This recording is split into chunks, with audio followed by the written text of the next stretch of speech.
Puji Tuhan. Salam sejahtera di dalam nama Tuhan Yesus Kristus. Dan salam bagi rekan-rekan hamba-hamba Tuhan dimanapun berada. Juga kepada Bapak Pendeta Dr. Andi Lukman di Jakarta. Juga Bapak Pendeta Marolop Siombing di Aji Barang. Kepada Bapak Pendeta Dr. Yahyo Nehemia di Salatiga. Saat hari ini saya kembali rindu untuk menyampaikan kebenaran firman Allah. Yang kami angkat satu tema, yaitu bersandar kepada Tuhan. Ayat yang kami ambil di dalam kitab Esra pasal yang ke-7 sampai kepada pasal yang ke-10. Dan saya akan sampaikan atau saya akan baca di dalam pasal yang ke-7 ayat 6 sampai dengan ayat yang ke-10. Demikian katakan. Esra ini berangkat pulang dari Babel. Ia adalah seorang ahli kitab, mahir dalam Taurat Musa yang diberikan Tuhan Allah Israel, dan raja memberi dia segala yang diingininya. Oleh karena tangan Tuhan Allahnya melindungi dia. Juga berangkat pulang ke Yerusalem beberapa rombongan dari Israel dan imam orang Lewi, penyanyi, penunggu pintu gerbang, dan budak di bait Allah pada tahun ke-7 zaman Raja Artasasta.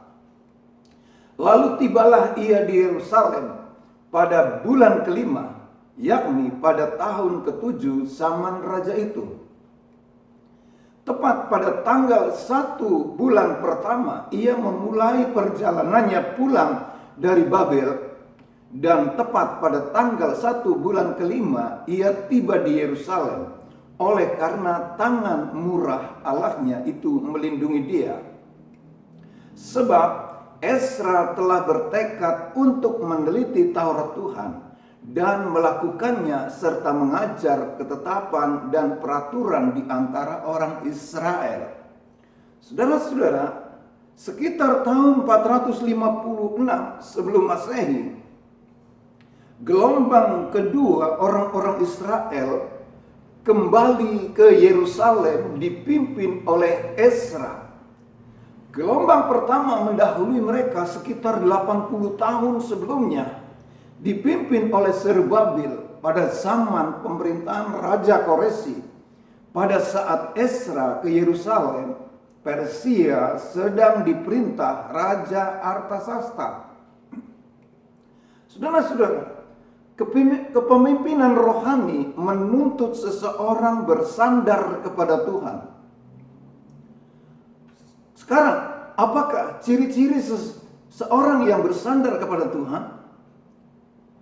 Saya akan sampaikan beberapa ciri-ciri yang bersandar kepada Tuhan. Pertama, yaitu berhati saleh. Saya akan membaca terlebih dahulu, membaca ulang di dalam ayat yang ke-10. Demikian, sebab Esra telah bertekad untuk meneliti Taurat Tuhan dan melakukannya serta mengajar ketetapan dan peraturan di antara orang Israel. Esra diberi mandat kembali ke Yerusalem oleh Raja Artasasta.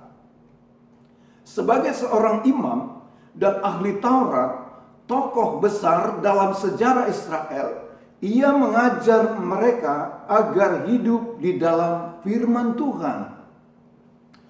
Orang yang menghargai nilai-nilai kebenaran firman Allah akan dikasihi oleh Tuhan. Pemimpin rohani harus bertumbuh dan menjaga kekudusan hati di hadapan Allah. Yang kedua, bersyukur kepada Allah. Dan di dalam hal ini kita melihat di dalam ayat yang ke-27 sampai ke-28 di sini dikatakan, terpujilah Tuhan Allah nenek moyang kita yang dengan demikian menggerakkan hati raja, sehingga ia menyemarakkan rumah Tuhan yang ada di Yerusalem, dan membuat aku disenangi oleh raja dan penasehat-penasehat, serta segala pembesar raja yang berkuasa. Ezra meresponi mandat dari raja dengan penuh ucapan syukur kepada Allah. Tuhan yang memilih dia agar diangkat Artasasta menjadi pemimpin rombongan ke Yerusalem. Tuhan berkuasa menegakkan kembali kejayaan Yerusalem. Perhatikan kata menyemarakkan dalam ayat 27. Ezra sangat bersukacita bahwa kesemarakan rumah Tuhan bersemi kembali di Yerusalem. Saudara-saudara, kita memperhatikan hal-hal ungkapan daripada, yaitu ciri-ciri orang yang bersandar kepada Tuhan. Yang ketiga adalah mengutamakan doa. Dan di dalam pasal yang ke-28 ayat ke-21 sampai 23 demikian dikatakan, kemudian di sana di tepi sungai Aliau itu aku memaklumkan puasa supaya kami merendahkan diri di hadapan Allah kami dan memohon kepadanya jalan yang aman bagi kami, bagi anak-anak kami dan segala harta benda kami. Karena aku malu meminta tentara dan orang-orang berkuda kepada raja untuk mengawal kami terhadap musuh di jalan. Sebab kami telah berkata kepada raja demikian, tangan Allah kami melindungi semua orang yang mencari dia demi keselamatan mereka, tetapi kuasa murkanya menimpa semua orang yang meninggalkan dia. Jadi berpuasalah kami dan memohonkan hal itu kepada Allah, dan Allah mengabulkan permohonan kami. Saudara-saudara, ia berdoa agar Tuhan melindungi mereka dalam perjalanan kembali ke Yerusalem. Tuhan yang mengawal mereka, bukan pasukan Persia. Ezra sangat meyakini perlindungan Tuhan tersedia bagi orang-orang yang mencari dia. Ia memimpin bangsa itu untuk berdoa dan berpuasa. Di dalam ayat ke-23 tadi, jadi berpuasalah kami dan memohonkan hal itu kepada Allah, dan Allah mengabulkan permohonan kami. Sangat penting sekali bagi orang-orang yang melakukan pelayanan-pelayanan bagi pekerjaan Tuhan untuk hal berdoa ini. Tuhan menjawab doa daripada Ezra dan bangsanya ini. Keempat, berduka cita karena dosa bangsanya. Saudara-saudara, kita melihat bagaimana tentang Ezra yang mengetahui tentang dosa daripada bangsanya. Ezra menerima laporan bahwa seluruh umat Israel berbuat dosa. Mulai dari kaum awam hingga para pemuka negeri di dalam ayat 1 dan 2. Ia berduka cita karena perbuatan dosa mereka. Sebagai pemimpin rohani, ia berinisiatif untuk datang kepada Allah dan mengakui dosa-dosa umat Israel. Saudara-saudara, di dalam ayat 6 sampai ke 15 kalau kita akan membaca ke sana, namun saya akan lanjut. Bangsa akan tegak. Perhatikan, bangsa akan tegak jika memiliki harkat dan martabat sebagai orang-orang yang benar di hadapan Allah. Sebaliknya, orang-orang berdosa tidak akan berdiri tegak di hadapan Allah. Di dalam ayat 15. Nah, di sini saudara-saudara kita memperhatikan hal-hal yang terungkap melalui kebenaran-kebenaran firman Allah. Di dalam hal inilah supaya kita melihat ungkapan daripada firman yang mengatakan demikian. Kemudian yang kelima, bagaimana ciri-ciri seorang yang yaitu bersandar kepada Tuhan. Kelima yaitu bertindak melawan dosa. Di dalam pasal 10 ayat 1 sampai ke 44 diceritakan di sana bagaimana Ezra bertindak bijak dalam memperbaiki berbagai kesalahan. Di dalam ayat yang pertama sampai ke 7 di dalam pasal yang ke-10 ini. Saudara-saudara, Ezra menuntut orang-orang yang berbuat dosa agar segera mengaku dosa di hadapan Tuhan. Di dalam ayat yang ke-10, yaitu di dalam pasal yang ke-10 ini, kita memperhatikan, maka bangkitlah Imam Ezra lalu berkata kepada mereka, kamu telah melakukan perbuatan tidak setia, karena kamu memperistri perempuan asing dan dengan demikian menambah kesalahan orang Israel.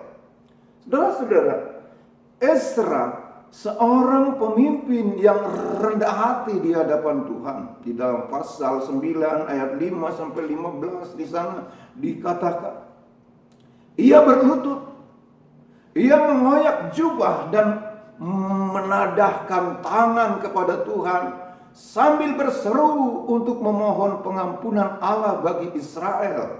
Di dalam ayat 6 sampai 15, ia tidak menyalahkan orang lain sambil membenarkan diri sendiri.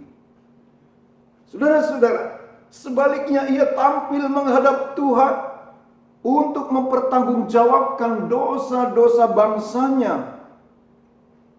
Sehingga kita akan melihat daripada apa yang telah saya sampaikan ini satu kesimpulan, di mana pertama itu Ezra seorang yang sungguh-sungguh hidup bersandar kepada Allah dengan kuasa firman Allah dan watak seorang hamba yang teruji.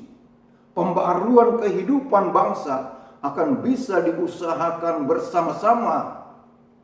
Yang kedua, pada saat pemimpin berlutut di hadapan Tuhan, ia harus memohon agar Allah menuntun dan menguatkannya untuk menghadapi berbagai masalah bangsanya. Yang ketiga, pemimpin yang rendah hati tidak akan terseret dalam perilaku yang mementingkan diri sendiri. Puji Tuhan. Saudara-saudara, hal-hal yang terungkap melalui pekerjaan pelayanan daripada Ezra di hadapan Tuhan ini, kita akan melihat bagaimana ciri-ciri daripada Ezra di dalam bersandar kepada Allah untuk memimpin bangsa Israel ini, memimpin rombongan untuk kembali ke Yerusalem. Dia sangat menyerahkan diri di hadapan Tuhan. Dia mengajak bangsanya untuk bertelut dan menadahkan tangan di hadapan Allah, memohonkan pengampunan daripada Tuhan. Demikian saudara-saudara, kita akan menarik satu hal daripada apa yang menjadi tindakan daripada Ezra ini, yaitu bersandar kepada Tuhan. Puji Tuhan, biarlah kita senantiasa akan bersyukur kepada Tuhan. Kalau di dalam kita melayani di dalam pekerjaan Tuhan, selalu mengingat akan kebaikan-kebaikan daripada Allah yang diberikan di dalam kehidupan kita. Diberikannya kesempatan untuk kita dapat melayani. Diberinya kesempatan untuk kita dapat memenangkan jiwa-jiwa. Sehingga kita dapat membawa jiwa-jiwa sebagai bangsa-bangsa yang dikehendaki Tuhan untuk bertobat di hadapan Tuhan. Dan demikianlah firman Allah yang terambil di dalam Alkitab, di dalam Ezra ini tuh, saudara-saudara, supaya kita senantiasa beroleh pemahaman yang benar di dalam, yaitu kehendak daripada Tuhan. Puji Tuhan, firman Tuhan saya sampaikan di sini. Namun sebelum saya mengakhirinya, kembali saya akan berdoa bagi saudara-saudara pemirsa dimanapun berada, saudara-saudara yang mungkin memerlukan satu kekuatan baru daripada Tuhan. Mungkin juga kita akan bertindak untuk yaitu melayani, melakukan pekerjaan pelayanan memberitakan firman. Puji Tuhan, mari kita berdoa. Bapa di dalam sorga, di dalam nama Tuhan Yesus Kristus, saat ini kami berdoa bagi yaitu semua orang-orang yang berharap kepada Tuhan, orang-orang yang memerlukan kekuatan daripada Tuhan, orang-orang yang memiliki iman kepada Engkau. Dan pada saat ini khususnya bagi hamba-hamba Tuhan dimanapun berada di dalam memberitakan kebenaran firman Allah, banyak tantangan yang dihadapinya. Namun kami berdoa Tuhan agar kami semua mendapatkan pimpinan dan perlindungan daripada Tuhan untuk dapat melaksanakannya dengan baik dalam pimpinan daripada Tuhan. Biarlah dengan penuh kerendahan hati, sebagaimana Ezra telah melakukannya, demikian juga kami akan melaksanakannya sesuai dengan ketentuan-ketentuan daripada firman Allah. Terima kasih Bapa di dalam surga, dan saat ini kami berdoa bagi seluruh pemirsa dimanapun berada, mereka semua yang telah memiliki iman kepada Engkau, mereka semua yang telah diselamatkan dalam kasih karunia Allah. Dan Tuhan pada saat ini seluruh kehidupannya Tuhan Engkau menguasainya, Engkau memelihara dan memberkati di dalam segala pekerjaannya. Bagi mereka yang memiliki masalah, Tuhan beri jalan keluar dan Tuhan memberikan kekuatan. Juga bagi mereka yang mengalami sakit penyakit pada hari-hari ini, Tuhan memberikan jamahan dan memberikan kesembuhan di dalam nama Tuhan Yesus Kristus sembuh. Dan Tuhan, biarlah kami semua beroleh sejahtera yang daripada Tuhan, sukacita yang daripada Allah Roh Kudus memberikan kekuatan di dalam hati kami, sehingga kami terus mau bersyukur dan memuliakan Tuhan. Terima kasih, kami mengalaskan doa kami hanya di dalam berkat nama Tuhan Yesus Kristus dengan penuh ucapan syukur. Haleluya. Amin.